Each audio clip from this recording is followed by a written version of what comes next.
10.3, area and perimeter. I can find area, perimeter, and missing dimensions in triangles and rectangles. It's a hard word, isn't it? Perimeter. Rodrigo, my hard word is vacuuming. I have to go really slow on that because I used to say vacuum and then ming. When I vacuum or when I'm vacuuming, I have to go really slow when I say it. I used to have a really hard time with the word aluminum, unless I say it slow. Alright, let's get this video done. It's going to be a 20-minute video. Perimeter and area are pretty self-explanatory because you've had those for a couple of years now in your math life. Dimensions would be the measurements that make up a shape. Square and rectangle I'm going to skim over as well as triangle and formula. I'm trusting that your formulas and your labels you're getting pretty good with. Calculating area of a rectangle, area of a triangle. Remember though, there's a couple different ways to look at the area of a triangle. Yes, no? Yeah. Just like there's a couple different ways to look at the area of a trapezoid on your wake up this week. This is where the crux of our work took place. Find the area in the perimeter. So you guys told me that this particular shape right here on A, you said the area was 49 units squared because you multiplied 7 by 7. I only told you that the base was 7. How did you know that the height was also 7, Izzy? Because it has also markers that we can do. So it's a square, and we know it's a square because all 4 sides are the same because of these congruence marks, right? Mm-hmm. Cool. Excellent, Izzy. And the same thing for letter B. We have these congruence marks, and then we have a couple of different congruence marks. Why is that?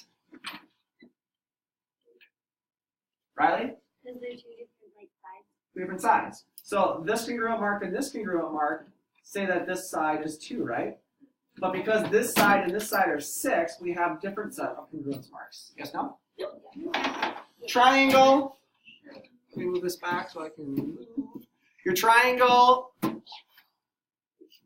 Again, all 3 sides are the same. Yes, no? Yeah. The base is what? 5. The height is what? 6. 6. Because this can't be the height, can it? No. No. And then you got to make sure that when you multiply 5 and 6, you also either multiply 1 by 1/2 or divide by 2, right? Yeah. Because a triangle is half of a Square. square or rectangle, right? Yeah. Boys? Okay.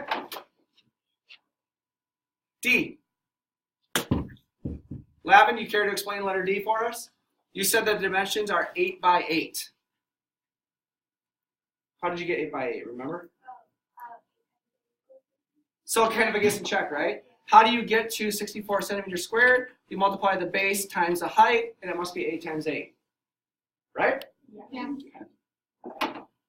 Last one. You guys did really well on this one. Find the missing side of a rectangle with an area of 96 centimeters squared and a base of 16.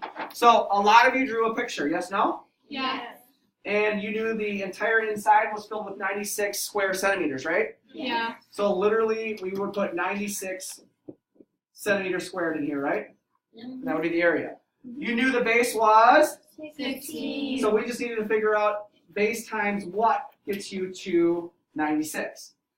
Some of you use guess and check. Others of you knew that 16 times what gets you to 96 because 96 divided by 16 gives you that x, right? Yeah. And we came up with what? 6 centimeters. And really, should we ever get a problem like that wrong? No. Because if you know the area of a rectangle is base times height, you just keep checking until you find something that multiplies together to be the 96. Are we using calculators for these? Yeah. Of course we are. Questions?